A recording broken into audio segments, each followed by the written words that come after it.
हम लोग श्रीमद् भागवतम के तीसरे स्कंद के 22वें अध्याय के 8 से 11 श्लोक को पढ़ेंगे। इससे पहले हम श्लोक को पढ़ें, हमने जो आज सुबह चर्चा करी थी वो भगवान की कथा की महिमा स्वयं वेद कह रहे हैं, तो उसको एक बार हम फिर गा लेते हैं। तृप्ति नहीं हो रही है, मेरे पीछे बोलिएगा। श्लोक दिख रहा होगा जो लोग जूम पे हैं।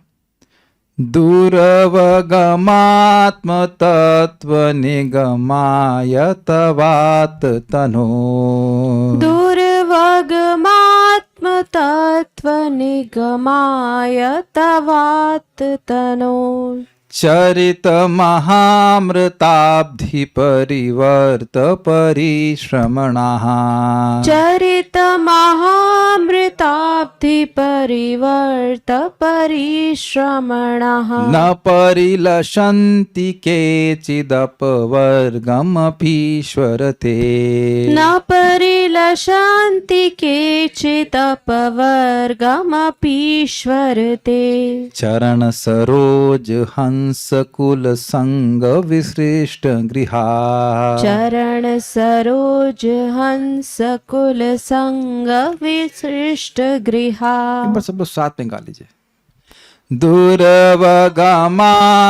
तत्व निगमाय तवात तनो चरित महामृताब्धि परिवर्त परिश्रमणाः न परिलशन्ति केचिदपवर्गमपीश्वरते चरण सरोज हंस कुल संग विसृष्ट गृहा। इस श्लोक में फिर से क्यों पढ़ा रहा हूँ? ये भगवान के श्रवण कीर्तन की महिमा का वर्णन स्वयं वेद कर रहे हैं। दुर्वगमम आत्म तत्व, भगवान आपका तत्व अर्थात आपका नाम रूप गुण लीला क्या है यह समझना बड़ा कठिन है, इसलिए निगमाया, उसको समझाने के लिए तव आत्तनु, आप इस दिव्य स्वरूप को प्रकट करते हैं। भगवान प्रकट होते हैं शायद जन्माष्टमी के दिन। चरित महामृताब्धि परिवर्त परिश्रम, आपका चरित्र जो है वो महाअमृत के अवधि अर्थात सागर के समान है और उसमें परिवर्त, आपके भक्त गोता लगाते रहते हैं, मतलब अवगाहन करते रहते हैं, सुनते रहते हैं कथा को। और परिश्रमणा मतलब जो इस जगत में भौतिक कार्य करने की थकावट है उससे वह मुक्त हो जाते हैं। और उसमें कह रहे हैं कि उनमें से कुछ लोग ऐसे हैं कि अपवर्गम न परिलशन्ति, अपवर्ग अर्थात मोक्ष को भी बिल्कुल नहीं चाहते हैं। अपि मतलब बिल्कुल नहीं चाहते हैं। ते ईश्वर, हे ईश्वर, ऐसा आपकी सामर्थ्य है आपकी भक्ति का। तो फिर उसके बाद कहते हैं चरण सरोज हंस कुल संग विसृष्ट ग्रह, आपके चरण सरोज अर्थात जो चरण कमल हैं उसमें ही पड़े रहने वाले हंसों का जो कुल है, जो परमहंस भक्त हैं और उनके शिष्य और उनके शिष्य के शिष्य, वो आपकी लीला कथा में ही लगे रहते हैं। तो उनके संग से विसृष्ट गृहा, वह अपने घर गृहस्थी को भी त्याग देते हैं। यानी कथा की ऐसी मादकता है और अमृतत्व सुस्वादता है कि व्यक्ति घर गृहस्थी की आसक्ति जिसे काटना बहुत मुश्किल है वो उसको भूल जाता है। काटेगा तो तब जब याद रहेगा। तो वो बार बार भक्तों की आसक्ति, भगवान के भक्तों की कथा संग में जाकर कथा को सुनना चाहता है क्योंकि सुख मिलता है। तो इस हम कथा के बारे में बोल रहे थे, तो अब इसको आप वापस भगवान की कथा को ही सुनते हैं। हम लोग मनु महाराज के बारे में सुन रहे हैं और मनु महाराज कर्दम ऋषि के पास गए थे और उन्होंने कुछ कहा था अपने भाग्य के संबंध में। 11th में क्या पढ़ा था? 7th में क्या पढ़ा था? दिष्ट्या त्वयानुशिष्टोऽहं कृतश्चानुग्रहो महान् अपावृतैः कर्णरन्ध्रैः जुष्टा दिष्ट्योशतीर्गिरः। दिष्ट्या बड़े सौभाग्य से, त्वया अनुशिष्टोऽहं आपके द्वारा मैं आज्ञा प्राप्त किया हूँ। कृतश्चानुग्रहो महान, आपने मुझ पर महान अनुग्रह किया है। और अपावृतई कर्णरंध्र, खुले कानों से मैंने जुष्टा सेवन किया है या प्राप्त किया है। दिष्ट्या उशतीर गिरहा, उशती मतलब पवित्र और गिरा मतलब वाणी, आपकी पवित्र वाणी को मैंने दिष्ट्या अपने सौभाग्य से अपने खुले कानों से सुना है। ये बात यहाँ भाग्य बोल गए तो अच्छा आप ठीक है जाइए, क्या करना है? कहते नहीं नहीं, अब और तो सब दुख मिट गया है, एक दुख है। दुख है क्या भाई? एक पिता को दुख क्या होता है, लड़की जवान हो गए शादी लायक हो गई, शादी नहीं हुई, उसके लिए वर नहीं मिला, ये चिंता हमको है, ये बोल रहे हैं। अब एक मजेदार बात जो हमें लगी थी वो ये है, ये समस्या तो स्वयं सृष्टि की शुरुआत से आ रही है। तो अगर किसी लड़की के पिताजी को परेशानी है कि शादी नहीं हुई लड़की की, तो घबराइए मत, स्वयंभू मनु भी परेशान है स्वयं। और उनकी एक नहीं, अभी तो एक ही तो इनकी सबसे पहले हुई ना, देवाहुति की सबसे पहले हुई थी आई बिलीव। इसके बाद आकुति भी है और प्रसूति भी है। तो ये एक समस्या इनके मन में थी, तो उसको वो सुनाना चाहते हैं। तो वो बात क्लियर कर रहे हैं कि वो क्यों आए हैं।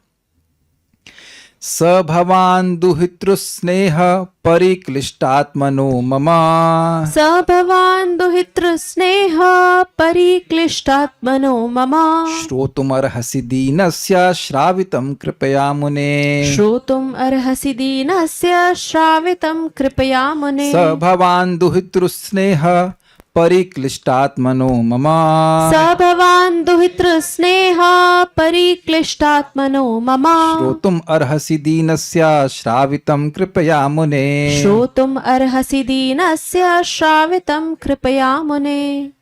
स भवान् दुहितृस्नेह परिक्लिष्टात्मनो मम, स भवान् दुहितृस्नेह परिक्लिष्टात्मनो मम, श्रोतुम् अर्हसि दीनस्य श्रावितं कृपया मुने। श्रोतुम् अर्हसि दीनस्य श्रावितं कृपया मुने। हे मुनि, कौन मुनि? कर्दम मुनि। अच्छा मैत्री मुनि नहीं बोलते, ठीक है, कर्दम मुनि। कृपा पूर्वक मुझ दीन की प्रार्थना सुने, क्योंकि मेरा मन अपनी पुत्री के स्नेह से अत्यंत उद्विग्न है। देखिए ये मतलब स्थापित बात है कि पुत्री पिता को अधिक प्रिय होती है और लड़का माँ को अधिक प्रिय होता है। कोई विरोध हो तो बता दीजिएगा, ऐसा होता है? ऐसा ही होता है ना, इधर भी चलता है आप लोगों का, ऐसा ही सिस्टम है ना, ये होता है।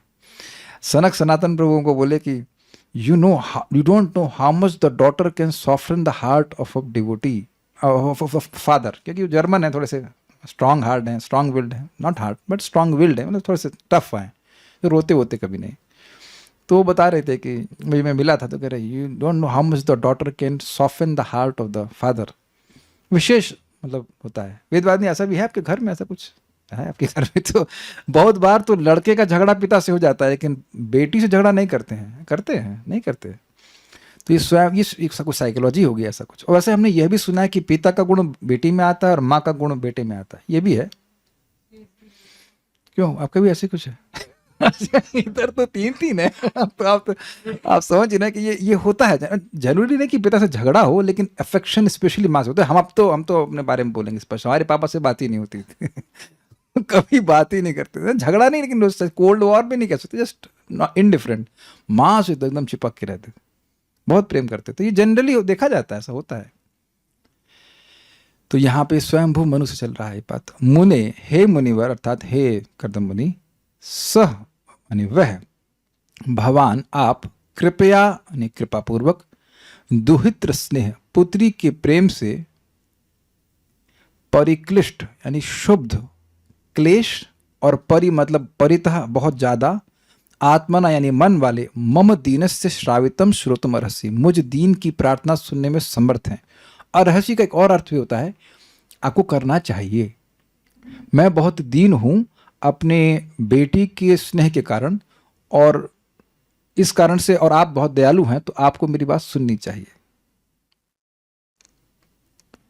स भगवान, ऐसे आप मतलब जिनकी बात सुनकर के मैं कृतार्थ हो गया हूं, ऐसे आप, दुहित्र स्नेह बेटी के स्नेह से, परिक्लिष्ट आत्मनः मम जिसका मन, आत्मन मतलब मन, अत्यंत शुद्ध है, परेशान है, उस मम मतलब मेरी, श्रोतुम अर्हसि बात सुनना चाहिए। क्यों? दीनस्य, क्योंकि मैं दीन हूं।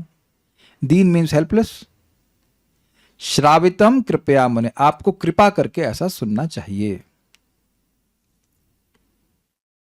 श्रीधरी महाराज मनु स भवान इत्यादि 7 श्लोकों से अपनी बातों को बतलाते हैं। उन्होंने कहा कि पुत्री के प्रति स्नेह होने के कारण मेरा मन चिंतित है, अतएव आप मेरी बातों को सुने। और श्रावित शब्द का अर्थ है विज्ञापन। मैं बोल रहा हूं, विज्ञापित का मतलब होता है, विज्ञापन समझते हैं टू एडवर्टाइज, बट बेसिकली विज्ञापित करना मतलब बताना। जैसे आपके मन में कोई बात है तो उसको आप प्रस्तुत करते हो, उसे विज्ञापन कहते हैं। अब एक प्रश्न है, ऑन एन अकॉर्डलेस माइक, इनको दिक्कत क्या थी? पैसा नहीं था इनके पास। स्वयंभू मनु के पास पैसा नहीं था बेटी को रोटी खिलाने के लिए। तो कोई गैस कर सकते हैं कि क्या चिंता थी और क्यों थी? एक आपको हिंट देता हूं, स्नेह शब्द का, स्नेह जो है वो घी से तुलना की जाती है। घी जलता है। जब किसी व्यक्ति के प्रति हमारा स्नेह होता है तो भविष्य में उसके कल्याण के लिए अपने को चिंता होती है। जैसे पिता लोगों को अपने बेटे के करियर की चिंता होती है, पड़ोसी के बेटे की नहीं। गलत तो नहीं कह रहे हैं अश्विनी प्रभु? सही कह रहे हैं ना? तो कोई ऐसी कोई कॉम्प्लिकेट बात नहीं बोल रहे हैं। तो स्नेह के कारण होता है। कहीं अगर मान लीजिए कहीं जा रहा है बच्चा, तो अब वो कहीं पहुंचा, अरे पहुंचे कि नहीं पहुंचते, चिट्ठी लिखना, या अब तो आजकल में ईमेल कर देना, या ईमेल भी नहीं, सॉरी, व्हाट्सएप कर देना। WhatsApp only, no calls. WhatsApp कर, ये स्नेह के कारण है ना। तो स्नेह व्यक्ति को जलाता है, I mean in good sense, but चिंता लगी रहती। तो क्या चिंता है इनको? तो देखिए, हम लोग आज चर्चा, मैं वेदवादी से भी चर्चा कर रहा था कि ये मेरे शब्द नहीं है, परम पूज्य वृंदावन चंद महाराज के शब्द हैं। आप किसी प्रवचन में सुन लेना, महाराज बोल रहे थे कि एक लड़की के लिए विवाह एक बहुत बड़ा डिसीजन होता है। क्योंकि देखिए, माता जी लोगों का जीवन स्वतंत्र नहीं है। तो अब किसी खराब व्यक्ति से शादी हो जाए तो अब उनके जीवन में बहुत कठिनाई आ जाएगी कि नहीं आ जाएगी? और ध्यान दीजिएगा कि खराब से मेरा मतलब वो नहीं जो कम कमाता हो, क्योंकि मैं अब नाम तो नहीं रख सकता। एक माता जी को हम जानते हैं जिनके पति बहुत अच्छा कमाते हैं, बट इज नॉन डिवोटी, तो एंजाइटी में ही रहती हैं। केवल कमाने की बात नहीं होती है, केवल मतलब ऐसा भी नहीं कि बिल्कुल ना कमाए, लेकिन केवल कमाने की बात नहीं होती है। अफेक्शन होना चाहिए, चरित्र होना चाहिए, धार्मिक होना चाहिए, बहुत सारी चीज़ें हैं, केयरिंग होना चाहिए, केयर एंड अटेंशन, सारी चीज़ें होनी चाहिए। और मान लो भक्ति ना करने दे तब, तो ये हम कुछ काउंसलिंग में हम अनुभव किए हैं कि ये बात कोई माता जी नहीं कह सकती कि उनका जीवन स्वतंत्र रहता। दिस इज नॉट, भगवान ने डिज़ाइन ही नहीं किया, ऐसा डिज़ाइन ही नहीं किया है। तो अब अगर कोई ऐसा पति मिल जाए जो ना हो भक्त, तो बहुत बड़ी दिक्कत हो जाएगी। अब ये सोचिए कि राजा है, क्या इनको कोई दूसरा युवराज नहीं मिल सकता है? लेकिन अब आगे भी क्लियर होगा कि नारद जी ने कर्दम ऋषि के ऐसे गुणों का वर्णन किया था जो कि सत्य थे, ऐसे झूठे नहीं थे। नारद जी को क्या मिलना है, लेकिन सच में जाकर के वर्णन किया ऐसा कि वॉज वेरी एस्टोनिश। यद्यपि देखिए, कर्दम ऋषि का पैसा नहीं है, लेकिन जो आध्यात्मिक ऑपुलेंस है उसके प्रति वो आकर्षित हुए थे। और देवावती माता जी की भी इसी प्रकार की वृत्ति थी। तो ये चिंता का कारण था, क्योंकि ये नहीं मिलेंगे तो ऐसा तो नहीं कि फिर हम किससे कराएंगे वो मैच, जो मैचिंग है ना, वो बहुत इंपॉर्टेंट है। ये बात यहाँ पे, इसीलिए वो चिंतित है। आपको याद हो कि इस अध्याय की शुरुआत हुई थी तो वो संकोच कर रहे थे, और संकोच इस बात से कर रहे थे मनु महाराज की कहीं ये मेरी बात को रिजेक्ट तो नहीं कर देंगे। ये इस अध्याय की शुरुआत भी इसी वैसे हुआ था।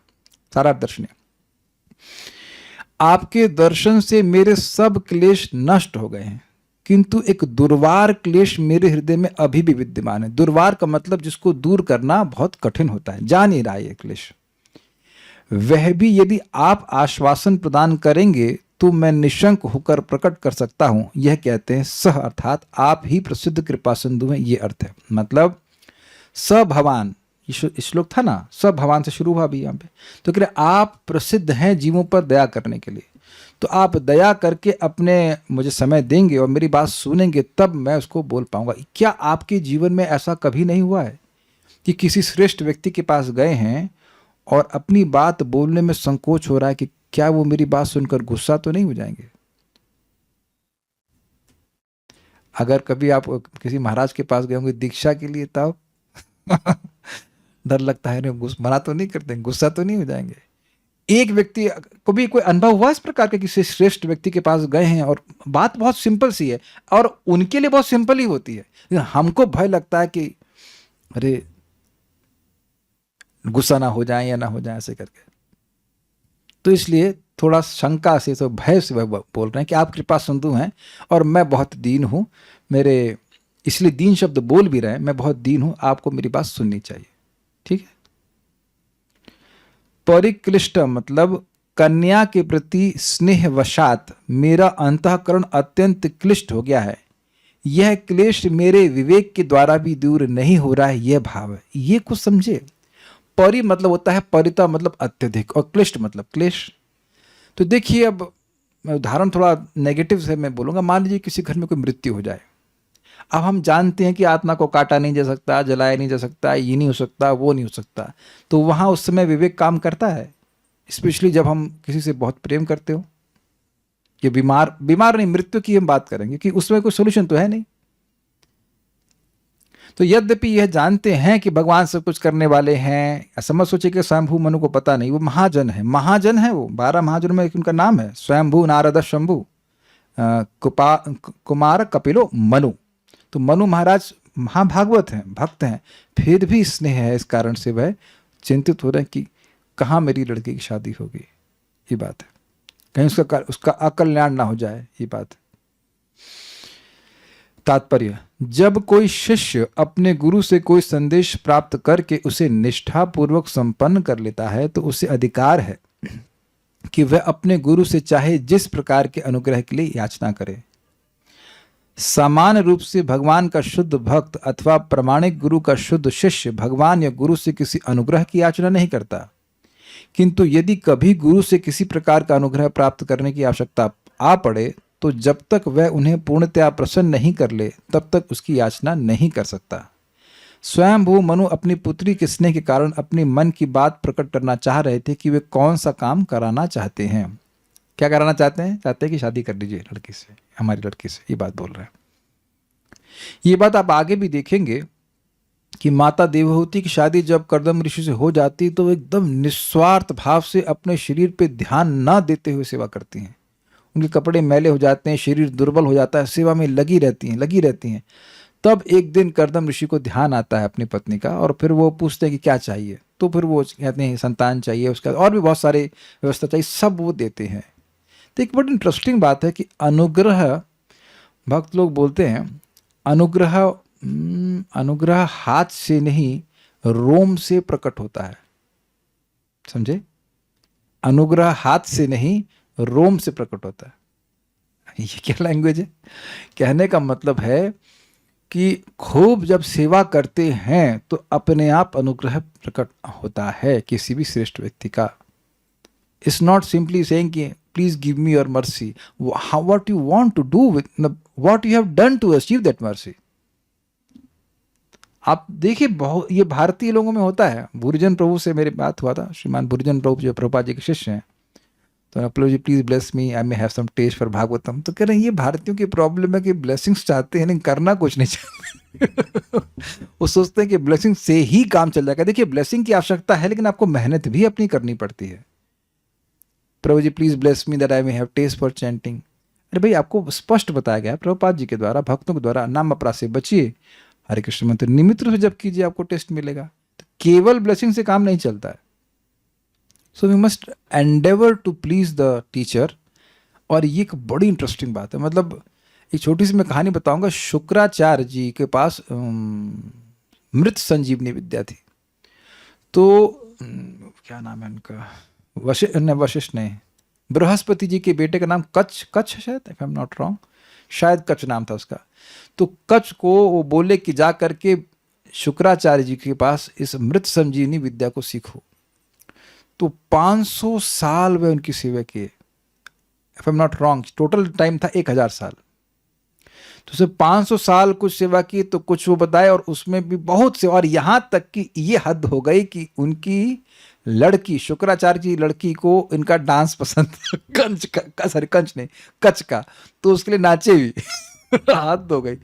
और इनको दिए भी वो शुक्राचार्य जी, आई थिंक 500 ईयर्स, 500 साल बाद मृत संजीवनी का मंत्र दिए।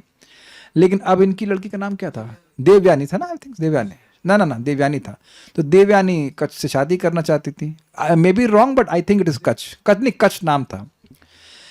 तो अब वो कहे नहीं आप मेरी गुरु की कन्या है, मैं कैसे शादी करूंगा आपसे, तो फिर गुस्सा होकर बोले कि तुम मृत संजीवनी जो विद्या तुम्हारे मेरे पिताजी से सीखी हो तुम भूल जाओगे, तो वो भी शाप दे दिए कि तुम्हारा विवाह ब्राह्मण से नहीं होगा क्षत्रिय से होगा। तो मैं खाली बोल रहा हूँ इस बात पे कि वो मृत संजीवनी विद्या इसलिए दी गई शुक्राचार्य जी के द्वारा क्योंकि उन्होंने 500 साल उनको मतलब प्रसन्न किया, और यही एक्चुअली पहले ब्रह्मचारी जीवन की ट्रेनिंग होती थी कि गुरु को प्रसन्न करते थे। और आप आगे भी देखेंगे भगवान श्री कृष्ण और सुदामा जब अपने गुरु के आश्रम में थे तो उनको संतुष्ट किए थे, उनको संतुष्ट किए। तो उस संतुष्टि से गुरु जी ने बोला कि वैसे तो भगवान के आशीर्वाद की जरूरत है, लेकिन कि तुम्हारी वाणी हमेशा फ्रेश रहेगी, सारा वेद का ज्ञान तुम्हारे हृदय में प्रकाशित रहेगा। ये बहुत इंपॉर्टेंट है, और उसको बहुत इंपॉर्टेंट श्लोक प्रभुपाद कई बार कोट कर चुके हैं। यस्य देवे परा भक्तिर यथा देवे तथा गुरौ तस्य ही कथित अर्थ प्रकाशन्ति महात्मना। नॉट रॉन्ग, शिवता शतर उपनिषद का, लेकिन उपनिषद का मंत्र है, कौन सा है भूल रहा हूँ, लेकिन है उपनिषद का मंत्र कि जिसकी गुरु में और भगवान में भक्ति होती है, श्रद्धा होती है, बराबर रूप से उसी के हृदय में वेद का ज्ञान प्रकाशित होता है। तो यहाँ इंपॉर्टेंट बात है कि किसी प्रकार के अनुग्रह की आशा करने से पहले व्यक्ति को यह भी देखना चाहिए कि मेरा समर्पण कितना है। Okay, so will go forward. अब बड़ा मजेदार श्लोक है, मेरे पीछे बोलिए।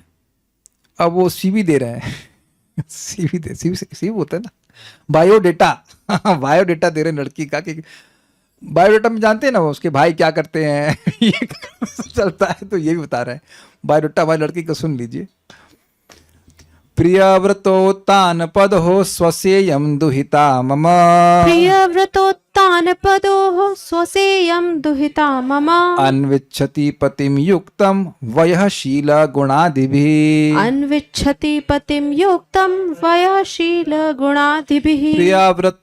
प्रियव्रतोत्तान पदो स्वसेयं दुहिता मम, प्रियव्रतोत्तान पदो स्वसेयं दुहिता मम, अन्विच्छति पतिं युक्तं वयःशील गुणादिभिः, अन्विच्छति पतिं युक्तं वयःशील गुणादिभिः।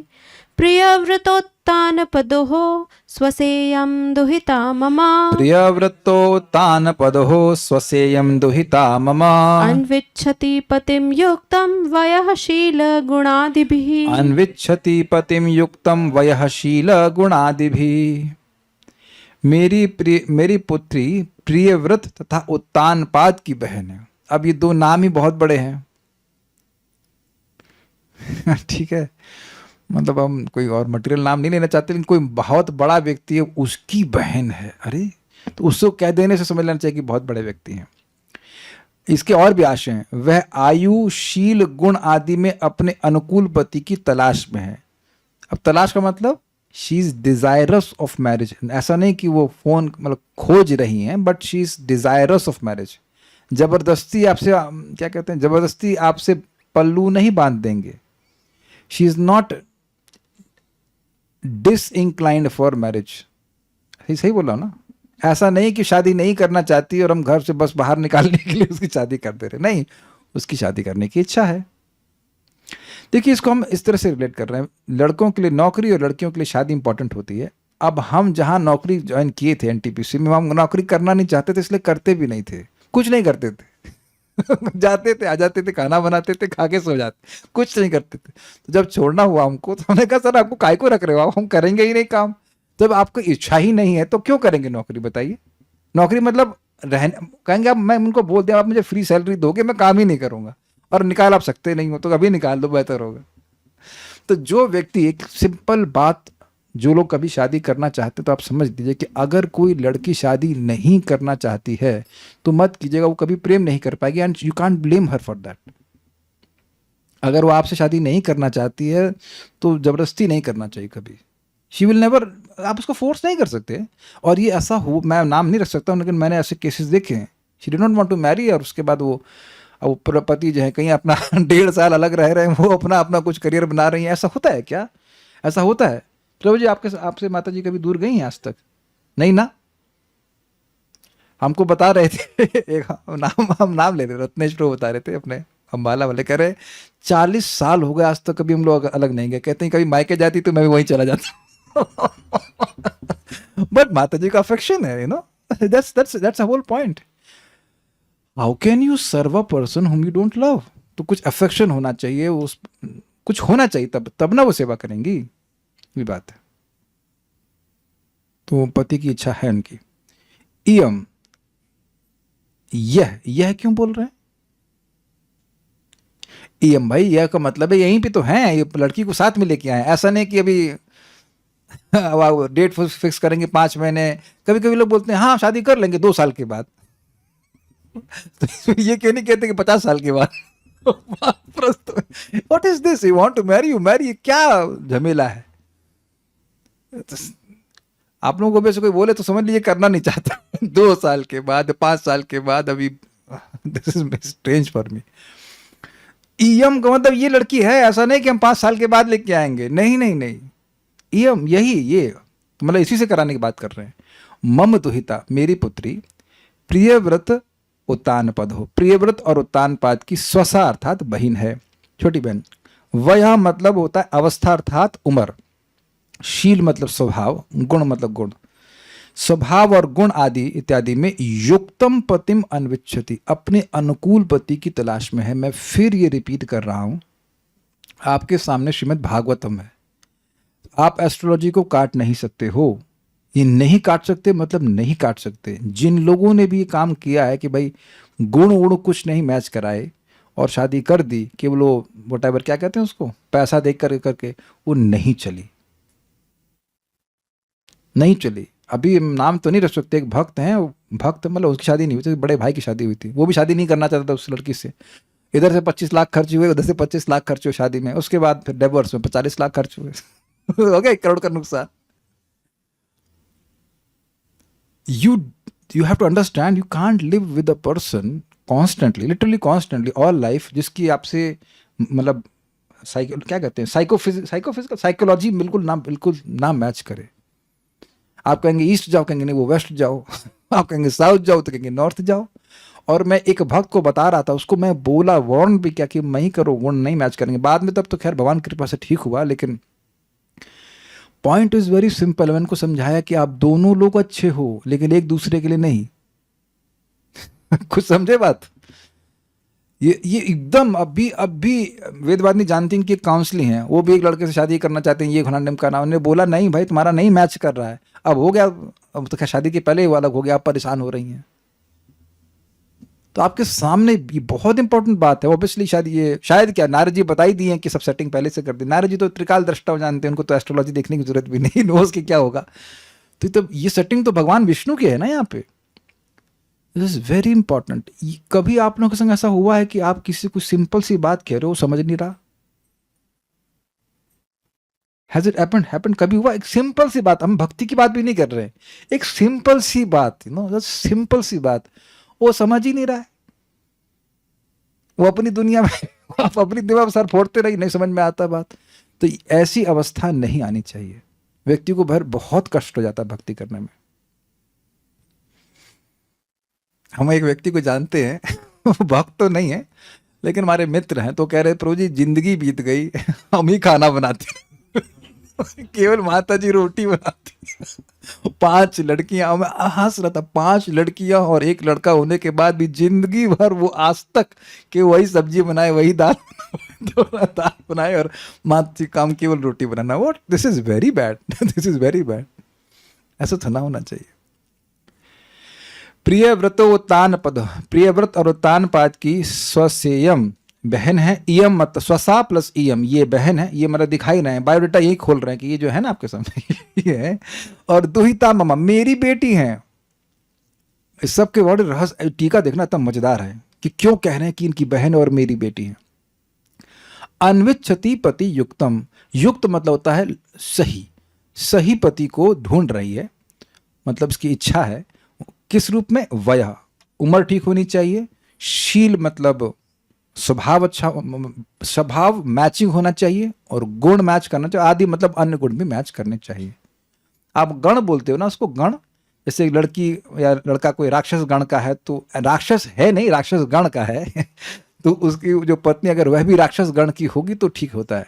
वो देवगण की हो गई, ये राक्षस गण के हो गए तो कॉम्प्लिकेट हो जाता है। मैं एक एग्जाम्पल दे रहा हूँ इस तरह से गुणों के बारे में।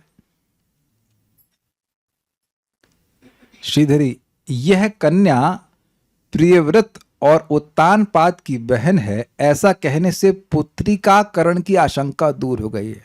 अब ये देखो कहाँ आचार्यगण पहुंचते, समझाता हूं। पुत्रिकाकरण यह है कि पुत्रहीन पिता कन्या को देखकर उस कन्या के गर्भ से उत्पन्न संतान को अपने पुत्र रूप में ग्रहण करने का विधान करता है। ये समझे बात? कभी कभी ऐसा होता है, किसी व्यक्ति का पुत्र नहीं है तो वो अपनी पुत्री को किसी से मतलब ब्याह देगा, वो कहेगा कि इसका जो पुत्र होगा वो मेरा हो जाएगा। अब आप ये बताइए कि ऐसे भी कोई शादी करना चाहेगा? नहीं करना चाहेगा। अरे अपना पुत्र क्यों दे देंगे हम? तो कह रहे आप परेशान मत होइए, हमारे 2 लड़के हैं। अब समझ में आ गया?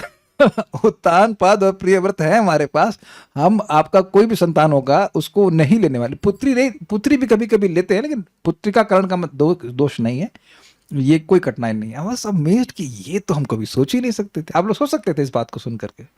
ये समझ में आया आपको? अगर मान लीजिए कोई गृहस्थ है, उनकी पुत्री ही है और पुत्र नहीं है, नहीं हो पा रहा जो कुछ भी, तो अपनी पुत्री की वह शादी किसी से करते हैं और फिर ये रहते कि अगर इसका लड़का हुआ तो हमको आप दे देना। तो ऐसी कंडीशन नहीं रख रहे हैं, कह रहे हमारे 2 लड़के हैं, हम आपका जो अगर पुत्र हो जाएगा तो उसको नहीं लेंगे। चिंता चिंता मत कीजिए। अच्छा, फिर अब मम पुत्री मतलब मेरी बेटी को कहते हैं मम दुहिता, अर्थात मेरी कन्या है, ऐसा कहने से यह क्षत्रिय कन्या आपके द्वारा ग्रहणीय होगी, यह भाव है। मतलब इसको हम कहीं अमेजोन से ऑर्डर नहीं किए हैं, ये अडॉप्ट नहीं किए, ये हमारी ही लड़की है। अब ऐसा क्यों? क्योंकि आप जानते हैं कि ब्राह्मण क्षत्रिय की लड़की से शादी कर सकते हैं, तो ये बात है, इसलिए वहां भी चिंता आपको नहीं है। ये सब चिंता अब क्या है, जो लोग जानते हैं अरेंज मैरिज वगैरह करने में, क्या आप नहीं देखते कहाँ की लड़की है, कहाँ का गोत्र है, लड़का कहाँ का, ये सब चीज़ होनी चाहिए। तो पहले क्लियर कर दें कि हमारी ही लड़की है, कहीं बाहर से नहीं आई, चिंता मत कीजिए। तात्पर्य, स्वयंभू मनु की युवा पुत्री देवहूति का चरित्र उत्तम था और वह योग्य भी थी, अतः वह अपने आयुशील तथा गुण के अनुकूल पति की खोज में थी। मनु द्वारा अपनी पुत्री को प्रियव्रत तथा उत्तानपाद इन 2 महान राजाओं की बहन के रूप में परिचित कराने का उद्देश्य था मुनि को आश्वस्त करना कि कन्या उच्च कुल की है, वह उनकी पुत्री है और साथ ही क्षत्रियों की बहन है, वह निम्न वर्ग की नहीं है। अतः मनु ने कर्दम को उपयुक्त समझकर उसे अपनी पुत्री को सौंप देना चाहा।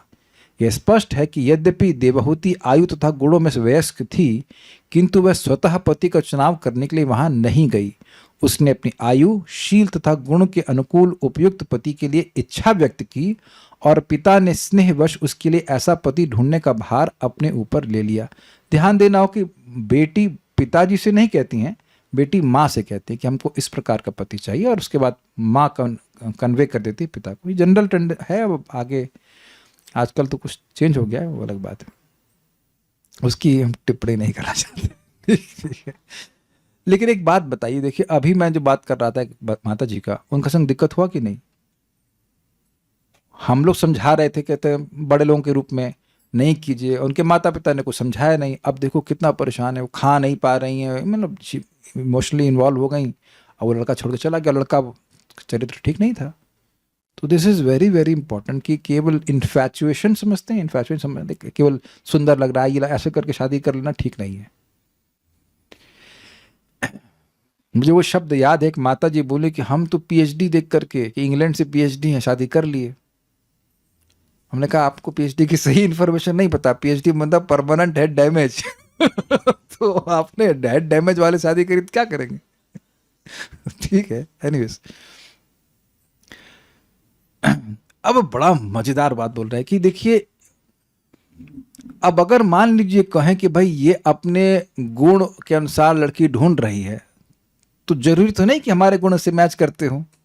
तो कह रहे नहीं नहीं नहीं, आपके गुण एकदम से मैच कर रहे हैं। और नारद जी बोले हैं, जैसे देखिए यहाँ पर बोलेंगे ना कि भाई देखो ये सॉफ्टवेयर बोल रहा है कि आपके गुण मैच कर रहे हैं। तो अब सॉफ्टवेयर से ज्यादा तो एग्जैक्ट नारद जी है ना। तो नारद जी तो सदैव भगवान से पूछ के आएंगे भाई इसे शादी कहाँ करानी। नारद जी को तो कोई दिक्कत ही नहीं है। तो नारद जी आकर के बताए हैं कि आप एकदम परफेक्ट हैं इसके लिए। Very rare. एक अमेजिंग बात, नारद जी ब्रह्मचारी होकर ये सब कहाँ सेटिंग करवा रहे। लेकिन आपको ध्यान देना होगा कि ये डिस्कशन किसके बीच में है? डिस्कशन है मैत्रेय और विदुर जो कि परम विरक्त हैं, और विदुर जी के प्रश्न करने पर सब बातें आ रही हैं। वो होता ना, मैथुने धीरे प्रजा, ये शब्द था कि मैथुन के द्वारा जिन्होंने प्रजा की सृष्टि करी उनके बारे में बताइए, क्योंकि ये सभी लोग शुद्ध भक्त हैं। This is very astonishing for me कि नारद जी क्यों सब सेटिंग कर रहे हैं। एनीवेज, वो नारद जी का नाम लेकर के बोल रहे हैं कि एकदम ये प्रमाणिक बात है, इसमें कोई संदेह करने की जरूरत नहीं है। यदा तु भवतः शीला श्रुतरूप वयो गुणान्, यदा तु भवतः शीला श्रुतरूपवयो गुणान् अशृणोत् नारदादेशा त्वय्यासीत् कृतनिश्चयाः, अशृणोन्नारदादेशात् त्वय्यासीत् कृतनिश्चया। यदा तु भवतः शीला श्रुतरूपवयो गुणान्, यदा तु भवतः शीला श्रुतरूपवयो गुणान् अशृणोत् नारदादेशा त्वय्यासीत् कृतनिश्चया। अशृणोन्नारदादेशात् त्वय्यासीत् कृतनिश्चया। बोलिए। यदा तु भवतः शीला श्रुतरूपवयो गुणान् यदा तु भवतः शीला श्रुतरूपवयो गुणान्, अशृणोन्नारदादेशात् त्वय्यासीत् कृतनिश्चया। अशृणोत् नारदादेशा त्वय्यासीत् कृतनिश्चया। जब से इसने नारद मुनि से आपके उत्तम चरित्र, विद्या, रूप, वह यानी आयु तथा अन्य गुणों के विषय में सुना है, तब से यह अपना मन आप में स्थिर कर चुकी है। अच्छा, एक बात तो समझ में आ रही कि नारद जी ने सब क्यों बोला होगा, कोई गैस कर सकता है? नारद जी त्रिकालज्ञ हैं, वो जानते हैं कि भगवान इनके बेटे के रूप में आएंगे, इसलिए वह जाकर के बोल दी। कहीं मतलब उनको पता है कि ऐसा नहीं होगा, लेकिन फिर भी कहीं गलती से भी देवाहूति की शादी कहीं और ना हो जाए। So that has to be, although आचार्यों ने बोला नहीं, बट मैं इसको एक सेफ रूप में समझ पा रहा हूँ कि नारद जी ऐसा कहे सोचे होंगे कि इनकी शादी इनसे होगी तो बहुत कुछ समय के बाद ही भगवान आएंगे। ये जानते हैं। भगवान नारद जी भगवान श्री कृष्ण को भी आकर बोलते हैं, जब भगवान ने अरिष्टासुर को मार दिया था तो उसको उनको आके बोलते हैं कि अभी मैं परसों देखूंगा कि आप कंस को मार देंगे, फिर इसको ऐसा इस दिन ये होगा तो ऐसे लाइक पूरी पिक्चर खोल दे रहे होंगे कि अब ये परसों इसको ये होगा, उसका इसको मारेंगे, उसको भी मारेंगे। Narad ji knows it all, तो इसलिए भी वह इसमें इन्वॉल्व हुए हैं, ऐसा मुझे महसूस हो रहा है, समझ में आ रहा है। यदा, जब से, एषा नारदात, इसने मतलब देवाहूति ने, नारदात नारद जी के मुख से, भवतः आपके, शील श्रुत उत्तम चरित्र, शील मतलब उत्तम चरित्र, और श्रुत मतलब विद्या, रूप वह सौंदर्य और युवावस्था, और गुणान यानी गुणों का अश्नुत श्रवण किया है, तो तब से यह त्वयि कृत निश्चय, आपको पति बनाने का निश्चय आसीत अर्थात कर चुकी है। अब एक मन में डाउट आएगा, अरे भाई ये बाबा तो 10,000 साल से तपस्या कर रहे हैं, तो युवा कैसे हुए? क्या उम्र है? 10,000 साल। तो क्या उत्तर है आप लोगों के पास? देखिए, स्वाभाविक सी बात है कि जब यहां 100 साल की उम्र है तो 10 साल की उम्र युवा कही जाएगी कि नहीं? अब जब 1,00,000 साल है उम्र तो 10,000 साल क्या है? लेकिन समझना होगा कि 10 साल के नहीं है उस तरह से, क्योंकि वो थोड़े बड़े हुए, उसके बाद जाकर के वो तपस्या की, तो मतलब अब अगर मैपिंग करें तो 25 साल के होंगे ऐसे करके। हाँ भाई, वो फैक्टर है ना 1000 का, 100 गुणा 1000 हुआ ना तो 1,00,000, 1,00,000 होता तो 1,00,000 साल जीने वाला व्यक्ति 10,000 साल में तो युवा ही माना जाएगा ना? नहीं समझ में आया? यदा, जब से, भवतः आपके, शील यानी सुंदर चरित्र, श्रुत यानी विद्या, रूप तो बड़ा स्पष्ट है, वया मतलब आयु और गुणों को अश्नुत सुना है।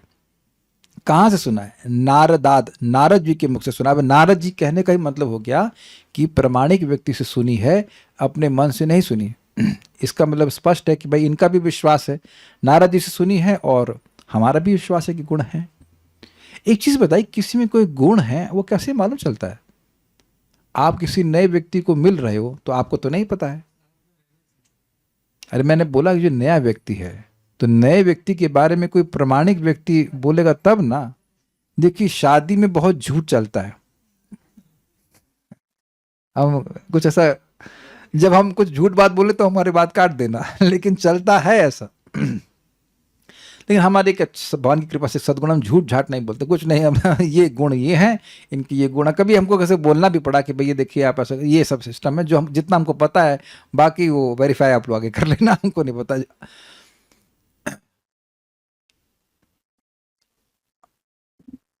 नारद जी तो अंदर बाहर सबको जानते हैं। नारद जी के बारे में बोला है व्यासदेव जी कि आप सूर्य के समान है और वायु के समान है, सबकी बुद्धि तक में प्रवेश करने की क्षमता है।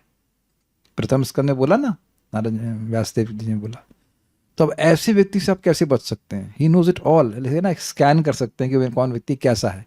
तो ऐसे व्यक्ति अगर कुछ बोल रहा है तो उनके द्वारा दिया गया बायोडाटा में कोई चीटिंग नहीं है। तो यहां दिखा रहे हैं कि हमें पूर्ण विश्वास है आपके गुणों के ऊपर कि नारद जी ने सुना है। ठीक है। ऐशा, इसने यानी इस देवाहुति ने त्वयी आसीत कृत निश्चय, आपसे ही शादी करने का निश्चय कर लिया। अभी एक बड़ी सुंदर बात है, ऐसी ही चीज सेम टू सेम कहाँ हुई है? दशम स्कंद में माता रुक्मणी के संग। भाई माता रुक्मणी तो नित्य भगवान की पत्नी है, लेकिन फिर भी लीला में भगवान श्री कृष्ण के गुणों को सुनकर वह बहुत आकर्षित हो गई। इससे बहुत बहुत बड़ी शिक्षा प्राप्त हो रही है। वास्तविक पति कौन है, पालक कौन है? श्री कृष्ण। जितना उनके गुणों को सुनेंगे उतना ही हमारा निर्णय कि हमें कृष्ण के शरणागत होना है वो बन जाएगा। परम पूज्य राधा गोविंद महाराज से, उनके एक शिष्य, इनका नाम है अमृत वपु प्रभु, तो वो मिले और बोले महाराज से कि महाराज जी सबसे महत्वपूर्ण क्या है? तो महाराज बोले कि आपको उन भगवान के गुणों को सुनना चाहिए, खूब सुनना चाहिए। जब भगवान के गुण समझ में आते हैं तो सहज रूप से आकर्षण होता है। अभी एक व्यक्ति नौकरी ढूंढ रहे थे तो नोएडा में, तो कहीं कंपनी में सोच रहे थे जाएंगे जाएंगे, इतने में सुना कि वहाँ बहुत जल्दी फायर कर देते हैं और वहाँ बहुत टॉर्चर करते हैं, तो तुरंत अब वहाँ पे जाने का निर्णय बंद हो गया है ना। अभी गए नहीं, सुन के ही निर्णय कर लिया कि नहीं यहाँ पे नहीं जाने वाला है। अग्रीड। मान लीजिए किसी की शादी को, अरे लड़का बड़ा खूंखार है भाई, सुबह सुबह ज्यादा कुछ नहीं, सुबह थोड़ा शराब पी लेता है और शाम को थक जाता, थकान की वजह से थोड़ा सा वो गांजा तो कौन शादी करेगा बताइए? कौन शादी करना चाहेगा? तो आप समझ गए कि सुनने से सारा कुछ बात समझ में आ जाती है। तो नारद जी से सुना है और आपका गुण, मतलब बेसिकली हम आश्वस्त हैं। अब एक इतनी अद्भुत बात है, क्या कभी आप ऐसा देखें कि बस लाए लड़की को शादी कर दिए? ऐसा कहीं देखे हैं आप लोग? देखो एक एक बात पे विचार करोगे तो आप आश्चर्यचकित हो जाओगे। राजा हैं और शादी कराने के ला रहे हैं एकदम बाबा से, मतलब बिल्कुल जिसके पास 1 रुपया भी नहीं है, जेब भी नहीं है और कुछ नहीं है। How much he must be convinced कि व्यक्ति मतलब सर्वश्रेष्ठ है। किस आधार पर? नारद जी के वचन के आधार पर ये बात कहते हैं। तात्पर्य, देवहूति ने न तो स्वतः कर्दम मुनि को देखा था और न उसे उनके शील या गुण के विषय में कोई व्यक्तिगत अनुभव था, क्योंकि ऐसा कोई सामाजिक समागम न था जिससे उसे ऐसी जानकारी प्राप्त हो सकती। किंतु उसने नारद मुनि से कर्दम मुनि के संबंध में सुन रखा था। किसी अधिकारी से सुनना व्यक्तिगत जानकारी प्राप्त करने से कहीं श्रेष्ठ है। This is a very very important point, क्योंकि हमारी इंद्रियां गलत बोलती हैं। जैसे अभी मैंने एग्जाम्पल दिया, माता जी को वो लड़का बड़ा सुंदर लग रहा था, बाद में कितना सुंदर निकला वो उनको मालूम चल गया।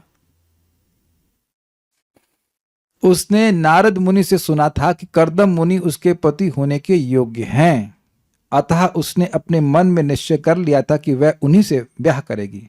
उसने अपने पिता से अपना मंतव्य प्रकट किया, जिन्होंने उसे लाकर यहाँ उपस्थित किया। एक बात हम आपको बोल दे रहे हैं, स्पेशली उन भक्तों को बोल रहे हैं, बात बिल्कुल स्पिरिचुअल है, उसको मैं अप्लाई कर रहा हूं। Interest in Krishna consciousness is extremely rare. ये श्रीला प्रभुपाद जी के एग्जैक्ट शब्द हैं। Interest in Krishna consciousness is extremely rare. आप लोगों को लग रहा है कथा सुनना तो बहुत अच्छा लगता है, इजी है ना, लाके क्यों नहीं दिखाते एक आध दो? ला के दिखाइए। हम तो बिल्कुल प्रकट अनुभव कर रहे हैं। मैं वेदवादी को कई बार सोचा कि हम गृहस्थी में प्रवेश करना ही नहीं चाहते थे और ना कभी प्रवेश किए। I am just living the same life as I was living in brahmacharya ashram. प्रमाण है, आप लोग सब आंखों से देख रहे हैं, and that's why I am happy. और यही बात मुझे परम पूज्य राधा रमन की महाराज की याद आती है कि भाई गृहस्थी में भी सुख भक्ति का है। और एक बात हमें लाल गोविंद प्रभु की याद आती है बड़ा मजेदार का है। देखो ब्रह्मचारी आश्रम कैसा है, मोटरसाइकिल दोनों पहिए आपके कंट्रोल में तो लेफ्ट राइट कहीं घुमाओ।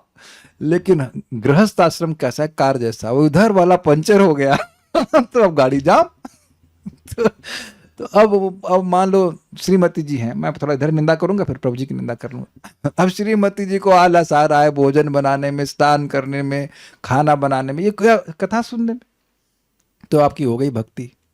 और इधर प्रभु जी अब 8 बजे उठते हैं और उनको जप में कोई रुचि नहीं है, कथा में कोई रुचि नहीं, then he is very very complicated. आप वो जागृत कर भी नहीं सकते हैं, वो कर भी नहीं सकते। ये पहले का आपको याद है कि पहले कोई भक्त महत संग हो जाता है और उससे उसकी कथा में रुचि हो जाती है, तब वो भक्ति का अधिकारी होता है। तो आंख मूंद करके किसी अभक्त से शादी करेंगे तो अब समझ लीजिए कि आंख मूंद करके चलने से क्या होता है। तुम अगर आप भक्त हैं, मैं तब की बात कर रहा हूं, अभक्त हैं तो हमारी क्लास को सुनेंगे, अभक्त तो हमारी क्लास सुनेगा नहीं, इज इट नॉट, काय को आएंगे। तो ये कि बहुत इंपॉर्टेंट बात है, मतलब हम यहाँ पे हाथ नहीं खड़ा करवा रहे हैं, लेकिन बहुत सी माताओं को उनके पति भक्त नहीं होने के कारण दिक्कत आती है, और प्रभु जी को भी ऐसी दिक्कत आ सकती है अगर पत्नी भक्त ना हो। एक मुझे याद आ रहा है, एक भक्त अभी यहाँ तो नहीं दिख रहे हैं, लेकिन उनकी शादी का मतलब आया सिस्टम, तो वो बोले कि भाई अगर पॉटी गए तो स्नान करना पड़ेगा, बस छोड़ दिया रिश्ता खत्म। कि अगर वॉशरूम गए स्नान, अरे इतना, हाँ दिख गया, वो तो हाँ दिख गया, तो कह रहे थे वही वही रिश्ता कर, इतना स्नान नहीं कर सकते हम, इतना स्नान नहीं कर सकते। तो अब वो एक्चुअली वो भक्त हो गए हैं, ब्राह्मण भक्ति कर रहे हैं। अब आप हो ब्राह्मण, आपका टाइटल कुछ भी लगा हो, गुप्ता, पांडे, पांडे तो चलो ब्राह्मण हो गए, कुछ भी हो, आप हो गए ब्राह्मण भगवान के भक्तों की कृपा से, और आप शादी कर रहे हो शूद्र से, इंटरकास्ट मैरिज तो खुद ही कर रहे हो, तो दिक्कत नहीं होगी आपको। और अगर किसी की दम हो काटने की तो फिर भागवत को ही काट देना। 3.33.7 स्पष्ट लिखा है कि जो जीव भगवान का नाम को, भगवान को प्रसन्न करने के लिए नामोच्चारण कर रहा है, वो ब्राह्मण से भी श्रेष्ठ है। जो व्यक्ति ब्राह्मण से भी श्रेष्ठ है, वो शादी एक शूद्र से करे जो अंडा खाए, मांस मुर्गा खाए, तो क्या होगा बताइए। एक बात मैं यहां बिल्कुल स्पष्ट कह दे रहा हूं, और आप में से किसी की दम नहीं कि काट सकेगा। शक्ल चेंज हो जाती है, स्वभाव नहीं चेंज होता। बोलिए काट दीजिए, होता है कभी चेंज?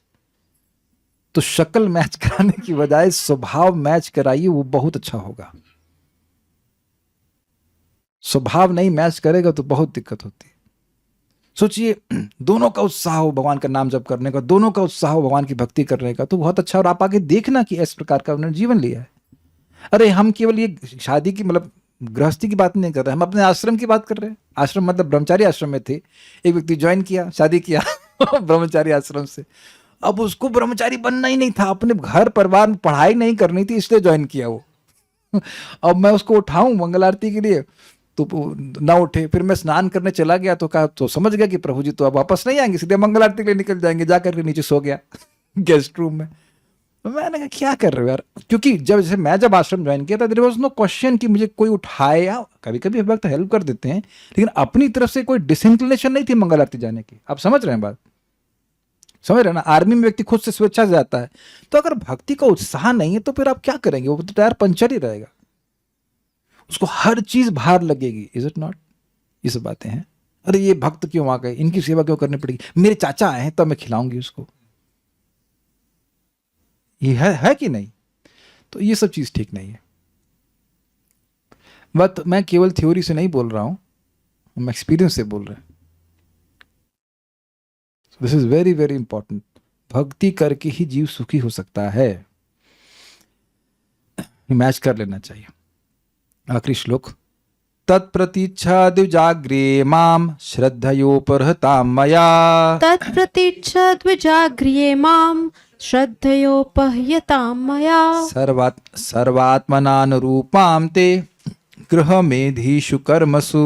सर्वात्मनानुरूपां ते गृहमेधीषु कर्मसु। पढ़ते हैं, अतः हे ब्राह्मण श्रेष्ठ, आप इसे स्वीकार करें क्योंकि मैं इसे श्रद्धा पूर्वक अर्पित कर रहा हूं। यह सभी प्रकार से आपकी पत्नी होने और आपके गृहस्थी के कार्यों को चलाने में सर्वथा योग्य है।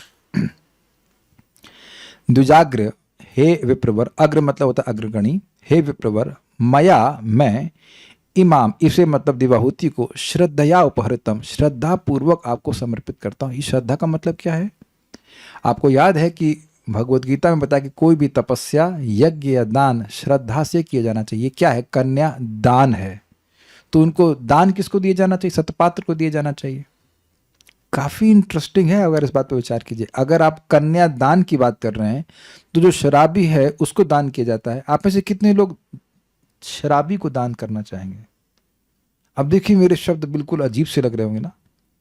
हाँ, ये पांडे हैं, मतलब नथिंग अगेंस्ट पांडे, जैसे ये पांडे वो बस सुबह अभी आ रहे हैं बाहर से लौट, अभी लड़का आ रहा है, बस बाहर से लौट के आ रहा है। तो क्या किसी शराबी को आप दान देना चाहोगे? तो अब उत्तर बिल्कुल स्पष्ट है। तो शराबी को कन्या क्यों देना चाहते हैं? मतलब मैं एक जनरल बात बोल रहा हूँ, ऑब्वियसली आप लोग नहीं देना चाहते, लेकिन एक सोचने वाली बात है ना। जो अंडा खा रहा हो, मुर्गा खा रहा हो, उसको भी दान देते हैं। हाय हाय, थोड़ा सा तो और पक्षी खा लेगा। ग्रेट, नहीं देते ना।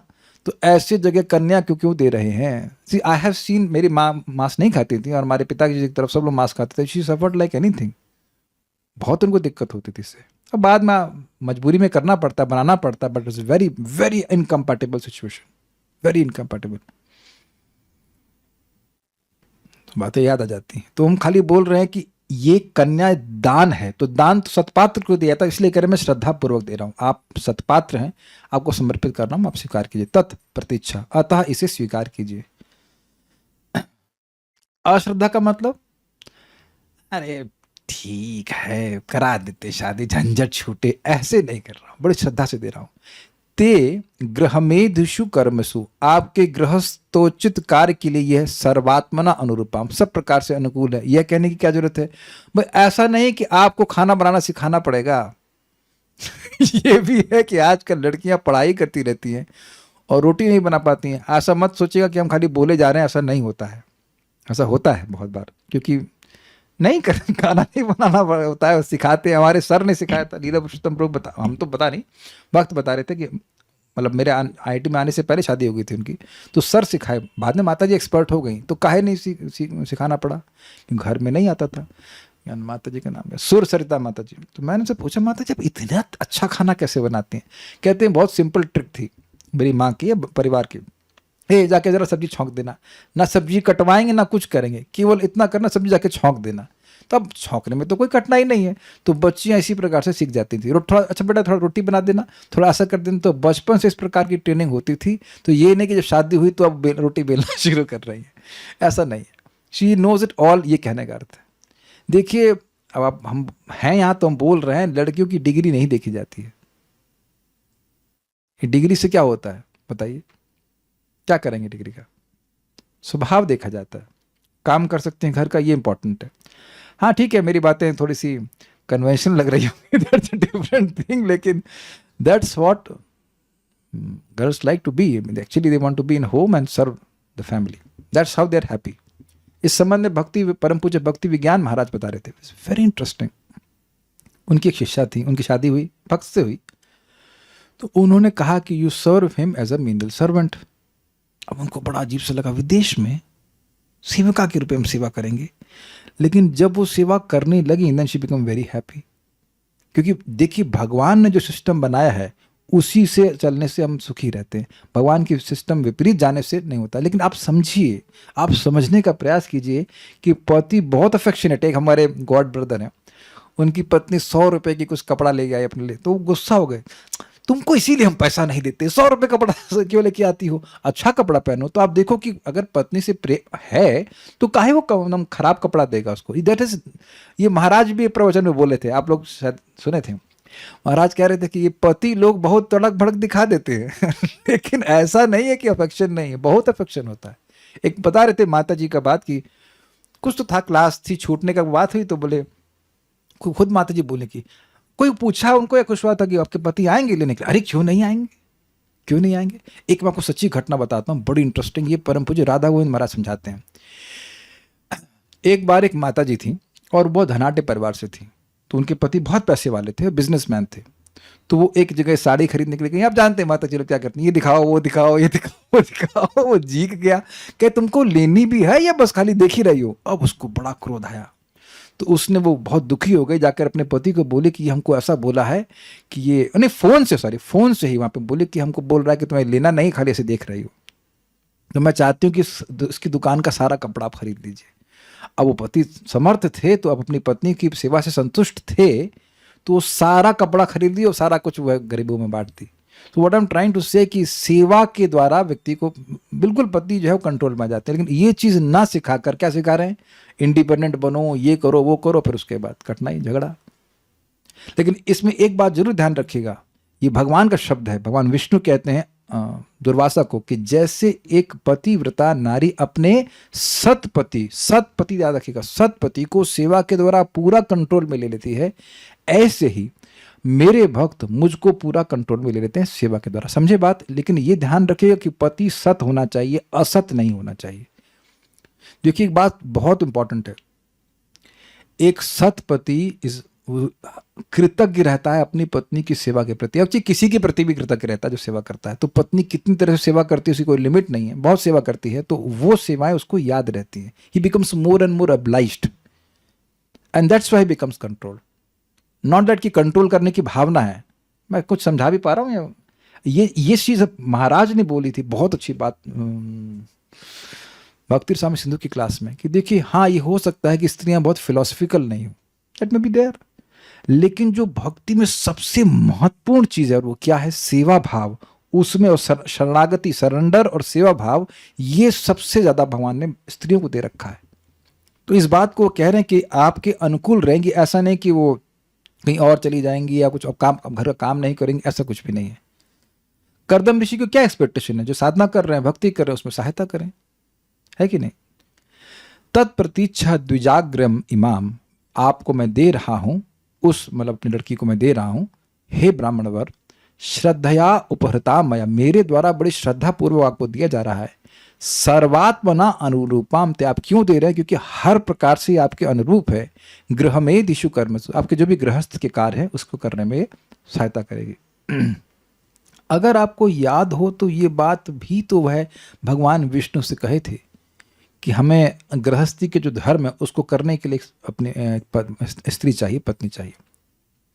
तात्पर्य, गृहमेधिषु कर्मसु शब्दों का अर्थ है गृहस्थोचित कार्यों में। यहाँ एक अन्य शब्द भी प्रयुक्त हुआ है, सर्वात्मनानुरूपाम। इसका सारांश यह है कि पत्नी की आयु, चरित्र तथा गुणों में न केवल पति के समान होना चाहिए, किंतु गृहस्थी के कार्यों में भी सहायक होना चाहिए।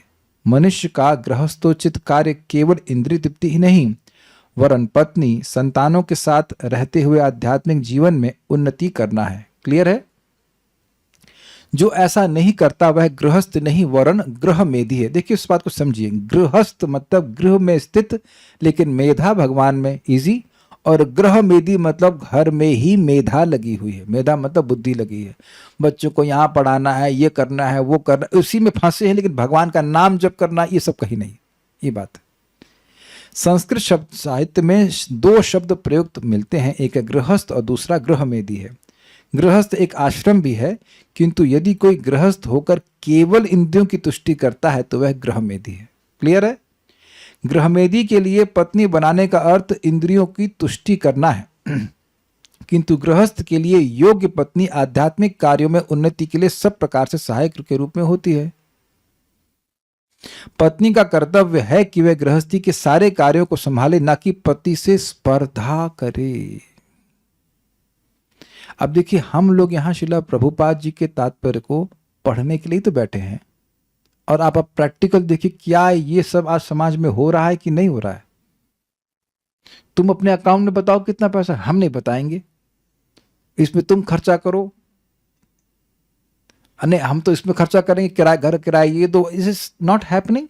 मैं ज्यादा व्याख्या नहीं करना चाह रहा हूं, हो रहा है कि नहीं हो रहा है, उसका रिजल्ट क्या है जरा बताइए।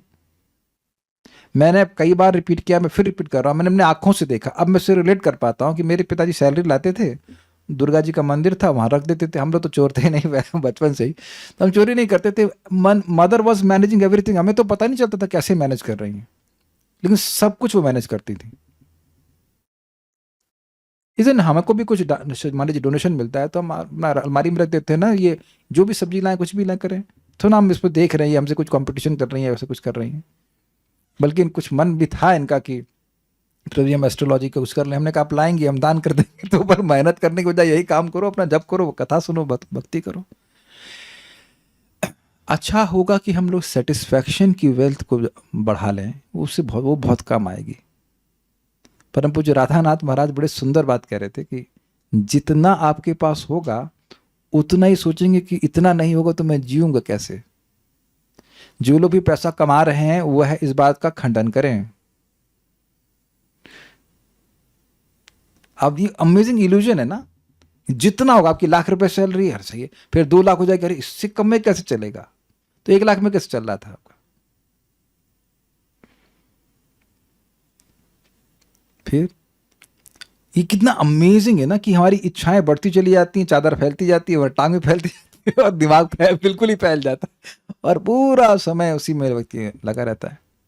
बल्कि अब हम याद नहीं आ रहा कहाँ पढ़ा था, लेकिन एक जगह हमने पढ़ा था कि जिसके हृदय में संतुष्टि है वो जहां कहीं भी गया उसने पर्याप्ति ही देखी। लैंग्वेज समझ में आई? If a person is satisfied wherever he goes he experienced sufficiency. और ये संतुष्टि आती है भगवत कथा सुनने से और नाम जप करने से। हमारे सामने बैठी हुई हैं प्रिय शोभा माता जी, तो उनके पति भी बैठे हुए हैं कृष्णारविंद प्रभु। तो ये आए थे, कितने साल पहले हो गया प्रभु जी, जब मैं 4 साल की पहले की बात होगी, 4 साल तो कम से कम हुआ होगा। तो प्रभु जी बड़े उत्साह से मिलने के लिए आए, कहे कि 16 माला करने लग गए थे, तो चैंटिंग 16 राउंड्स कैसे करने लग गए। तो बोले कि माता जी हमारे संग जप करने लगी, तो 1 हफ्ते बाद संडे की लिस्ट नहीं आई वो तो एक्सीडेंटली भूल गई हूँ, अगले हफ्ते फिर नहीं आई, तीसरे हफ्ते फिर ने 1 महीने तक कोई लिस्ट नहीं आई कि ये चाहिए वो चाहिए। तब आश्चर्य हुआ, गलत तो नहीं बोल रहे हैं, डेटा सही जा रहा है ना कृष्णा प्रभु जी को, बड़ा आश्चर्य, ये क्या 1 महीना हो गया कुछ नहीं मांग रही, कुछ नहीं मांग रही, हम कुछ आपको कुछ जादू तो नहीं किए, आप कथा सुन रही थी, जब कर रही थी। तो आप प्रैक्टिकल देखो कि 1 महीने तक कोई संडे की लिस्ट नहीं आई, तो प्रभु जी कन्विंस हो गए कि हरे कृष्ण मंत्र काम करता है, तो माता जी ने प्रीच कर दिया इनको और वो भी खुद भी जप करने लगे। और आप खुद भी अनुभव कर रहे होंगे कि यू फील सेटिस्फाइड। ये हरे कृष्ण मंत्र का प्रभाव ही है कि व्यक्ति संतुष्टि का अनुभव करता है, नहीं तो केवल हृदय जलता रहता है, बस ये चाहिए वो चाहिए, ये चाहिए वो चाहिए। जिन कपड़ों को पहन भी नहीं पाते उन्हें क्यों खरीदते हैं? कपड़े पहनने के लिए खरीदते हैं ना, तो जब पहनने का नंबर ही नहीं लगे तो मतलब आपके है ही नहीं, पूरा अंबार लगा लेते हैं, पूरा आज नहीं कब पहनेंगे, उससे तो अगले जन्म में पहनेंगे।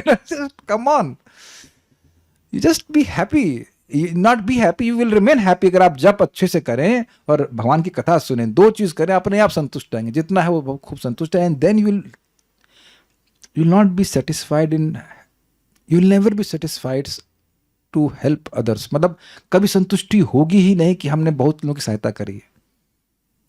कुछ समझा है पा रहा हूं मैं? That we should never be satisfied. लेकिन अब हम तो बोल ही सकते हैं, स्पर्धा नहीं करनी चाहिए। देखिए, स्पर्धा व्यक्ति तब नहीं करेगा जब वो भक्ति करेगा, और नहीं तो आप स्पर्धा को छोड़ नहीं सकते हैं। इसकी इतनी सैलरी होगी, मेरी इतनी हो गई, इस प्रकार से रखेगा। पत्नी सहायता करने के निमित्त होती है, किंतु वह अपने पति की तब तक सहायता नहीं कर सकती जब तक वह आयुशील तथा गुण में उसके समान ना हो। ये चीज़ हमने एस्ट्रोलॉजिकल चीज़ में भी पढ़ा था कि अगर गुण नहीं मैच करते तो पता क्या होता है, पत्नी ये प्रमाणित करने का प्रयास करेगी कि वो ठीक है, और पति ये बोलेगा कि वह ठीक है। हम गलत तो नहीं कह रहे हैं ना, और दोनों गलत है क्योंकि ये पॉइंट आया ही नहीं। आज ही मैं सोच रहा था, जब शाम को कर रहा था, तो बुर्जन प्रो की बात याद आ रही थी कि आप किसी को प्रूव करो कि आप सही हो तो टाइम बर्बाद हुआ कि नहीं? उतनी देर में हरे कृष्णा कृष्ण कृष्ण हरे हरे, हरे राम राम राम हरे हरे कर ज्यादा फायदा हो कि नहीं? आज हम सुबह गए तो भक्त बोले आप मॉर्निंग प्रोग्राम में नहीं आते हैं, उन्हें हरे कृष्ण निकल गए। उन्हें क्या एक्सप्लेनेशन देना है? बल्कि मैं नाम तो नहीं रखूंगा, उन्हीं भक्त से हम सपने में झगड़ा कर रहे थे आज और झगड़ा क्या था कि संकीर्तन श्रेष्ठ है कि जब श्रेष्ठ है, और जबकि बेवकूफी की बात है, दोनों चीजें अच्छी हैं। समय पे करना चाहिए, सुबह जब करना चाहिए, बाकी टाइम आप कीर्तन कर सकते हैं भक्तों के संग। तो मिल भी गया हमको. This is amazing. Anyways, we just waste our time trying to prove I am correct. If I'm trying to prove I am correct, I'm wrong. If I want to know what is the truth, then I'm correct. समझ पा रहे हैं मेरी बात? आप अपने विचार को सही बोल रहे हो तो क्या वो विचार शास्त्र के अनुसार है? यानी कि हम जानना ही नहीं चाहते कि सत्य क्या है. ये सब झगड़े चलते रहते हैं और सबके व्याख्या करने में तो एक क्लास हो जाएगी. But this is how it is there. So will stop here. Srimad Bhagavatam की जय. श्रील प्रभुपाद की जय. निताय गौर प्रेमानंदे.